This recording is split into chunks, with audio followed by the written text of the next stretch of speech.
of teammates have complimented your work ethic here at training camp. Why is it so important for you to continue to have that good high work ethic here?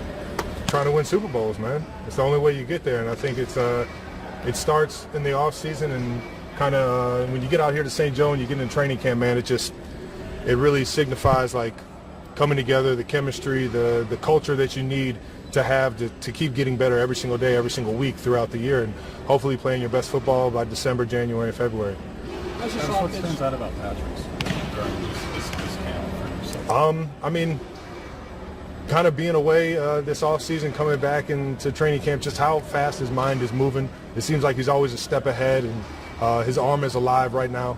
It's fun to see him kind of know the play, know where he's going before the snap happens, and on top of that, just being the leader, man. Just being the leader and being our biggest fearless competitor, man. And he's really leading his team right now, and they're working hard and getting right. Travis, what's impressed you most about this camp, especially with the young guys? I guess just guys taking their game to the next level, man. Like Leo Chanel, like Noah Gray. Guys are really stepping up. George is out there running around causing havoc, and a lot of these young guys, these rookies, are flying around making plays, and it's just fun to see, the new mold and new makeup of this team. How does this offense feel to you? I know we're only halfway through camp and preseason still got a lot of ways to go, but how do you guys feel here? Yeah, I mean, we got a long way to go. It's still, I think, close to a month until our first game, our first real game. We got some time to kind of work our techniques and test it out on some other teams here in the preseason, but right now it's just the work phase, man. I'm not really kind of evaluating anything. We're all trying to just get right, get into football shape, and get mentally tough. Was there anything that you were trying to do differently for this camp based on what you did in the offseason? Nah, man. Just once you're here, it's all about football, man. You eat, breathe, and sleep football, and you try and be there for the guys next year, the new guys that are coming in, try and get them acclimated. And it really hasn't changed since I've been here, man. Coach Reed does a great job of putting a plan in place, putting a regimen in place to where it gives you a chance to succeed, and it gives you a chance to really get in there and find out what you're made of. It seems like more guys are coming to you maybe now more than ever. How much do you embrace that and essentially being as close to another assistant coach as you could be this late in your career? I mean, I've been lucky to be here. What is this, my 13th year now? Mm-hmm. I just absolutely love this organization. I love the team. I love all the coaches. I know just about every defensive coach as well as I know all the offensive coaches, and vice versa with the players and the staff in the equipment room. I have fun coming into work every single day, and what better way to get better than to make sure that we lean on each other. And if I can give somebody a word that makes them better on that specific route or doing that specific drill, man, I'm here for it. Yeah, is there an example that jumps out from this year so far of a guy that I didn't think I'd be answering this? Nah, nothing I can think of like that. Travis, in the past you've kind of called this a sanctuary to be up here. Is that still the feeling? Oh, it's always been that, man. I love it here. It gets me away from everything else that's going on in this crazy world, and I think you can really just focus in on your craft and focus in on being the best you can for the guys around you, man. And football's always been the biggest, driving force I've ever had. So I love coming out here and focusing on this and getting better for another run and hopefully a Super Bowl. And with that, does it give you any sort of feeling about how many more times you'll do this? Does that run through your mind at all while you're here? Nah, man. You just gotta go through the dog days and enjoy it for what it is, man. What have you seen out of Rashad Smith so far? Seems like he had a few explosive plays today. Yeah, he had a bunch today, man. The guy that has all the athletic talent, man. And we love what we've seen so far in terms of his growth every single day. We're throwing a lot at him. There's a lot you got to do in the running back room, and I think he's going to keep getting better and better as these weeks go on, and you'll see it in the preseason games too. Travis, you came in here in such good shape. How do you feel out there in these practices? Oh, we're rocking and rolling, man. It's training camp, so you're going to feel the soreness and the heavy workload that you're getting every single day, and the reacclimation to all the hitting and everything that you're doing. So that's going to come with it, but at the same time, man, it's you got to enjoy it for what it is and fight through that. You mentioned year 13 in St. Joe, I guess. As you think back to year 1, year 2, what has it meant to see the program evolve into what it is today? I mean, I think that gives me more juice than anything else, is the fact that we have created this culture. We have created this machine that when you do it the right way, it works, and you get to win football games because of it. And I think that alone kind of gives you the excitement that what we're doing here is special.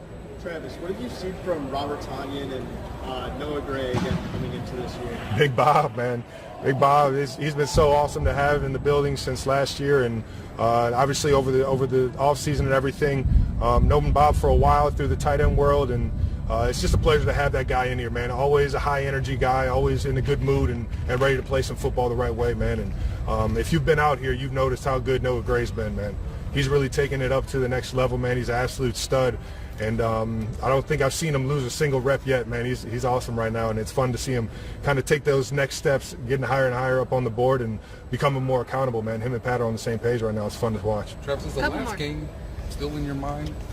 Or have you Nah, man. I've thrown that thing in the trash. I moved on. When did that moment sort of occur for you? I don't know. I thought it would happen sooner than you can imagine. I was pretty focused on this year in the offseason.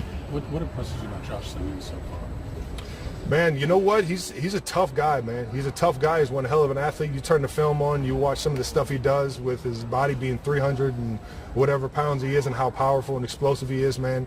It's fun to watch how great of an athlete he is. And it's cool to see him take the notes from Coach Reed and Coach Heck and Coach Corey in the O-line room and really just, try and perfect that professionalism and all the techniques that he's getting. So he's a hard worker, and you can tell this game means something to him, and it's been awesome to see him take the Arrowhead strides. Stadium lights had barely dimmed after the Kansas City Chiefs' stunning loss to the Los Angeles Chargers, but the questions were already swirling. The air was thick with uncertainty, not just about the Chiefs' playoff hopes, but about the future of their most iconic duo, quarterback Patrick Mahomes and tight end Travis Kelce.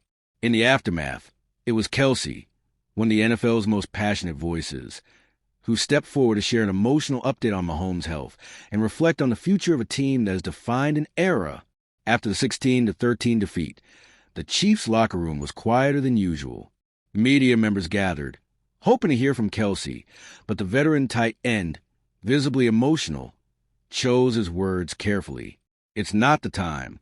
I'll catch you guys during the week," he said, slipping away to process the loss and the devastating blow that had just struck the team. The Chiefs' defeat was compounded by the news that Mahomes had suffered a season-ending ACL tear in his left knee. For a team where winning has become routine, suddenly everything was in question. How would the Chiefs regroup? What would Mahomes' recovery look like? And, perhaps most poignantly, what did this mean for Kelce, who is now in the twilight of his own legendary career? Earlier in the week, Kelce had spoken candidly about the special nature of this year's Chiefs squad. The chemistry, how together we are, how much we're willing to fight for each other. It's one of the most fun teams I've been on, he said. But he also acknowledged the unique challenges the season had brought. Every season's different. Adversity hits you in different ways every single year. The ups and downs kind of mold you as a group, Kelce reflected. He described the importance of maintaining urgency and resilience, especially for a roster filled with players accustomed only to deep playoff runs and Super Bowl triumphs. You have to make sure you're coming into the building with the right mindset. If losses pile up, you can't go into a shell. You got to come in chest up and ready to handle business. For over half a decade, the Mahomes-Kelce partnership has been the heart of Kansas City's offense. Together, they have connected for more than 700 passes, over 8,000 yards, and 120-plus touchdowns, winning 3 Super Bowls along the way. Their connection, both on and off the field, is legendary. Kelce spoke recently about Mahomes' attention to detail and generosity as a teammate, recounting how Mahomes retrieved a ball from an important touchdown so Kelce could keep it as a memento. His awareness is crazy. He knows when guys are getting their first touchdown or their 84th or whatever. It's just another reason why he's one of the best teammates I've ever had. Now, with Mahomes facing months of rehabilitation, Kelce's words take on a new gravity. The Chiefs' path forward will be defined by how they rally around their injured leader and by whether Kelce decides to continue his own storied career. Kelce, now in his 13th NFL season and the final year of his contract, has never been one to indulge in retirement speculation. He has watched his brother, Eagles center Jason Kelce, navigate the emotional complexities of stepping away from the game. Seeing my brother go through it and seeing how the league works, I want to give the Chiefs a good opportunity, whether I come back or not, to fill the roster appropriately, Kelce shared. All of that will be at the end of the season. I won't be thinking about it until then. However, with Mahomes sidelined and the Chiefs missing the playoff for the first time since 2014, the calculus may be changing. The prospect of returning for another season without his longtime quarterback, or walking away after such a tumultuous year, now looms larger than ever, beyond the stats and the headlines. Kelce's recent comments reveal the deep humanity at the core of professional sports. He speaks not just as a competitor, but as a brother, a teammate, and a friend. When asked about what drives him, he returns to the daily grind, the camaraderie, and the unbreakable bonds forged in the locker room. I'm excited every single day we come into this building. There's still a chance. I'm fighting, man. Kelce's future remains undecided, and Mahomes' road to recovery will be long and uncertain. But if there's one thing Chiefs fans and football fans everywhere can count on, it's that Travis Kelce will face whatever comes next with the same heart and determination that defined his career. As the Chiefs organization regroups and looks to the future, they do so knowing that the legacy of Kelce and Mahomes will endure, not just in record books, but in the spirit of resilience and unity they brought to Kansas City. The story isn't over yet, and that's exactly why fans will keep watching and hoping until the very end.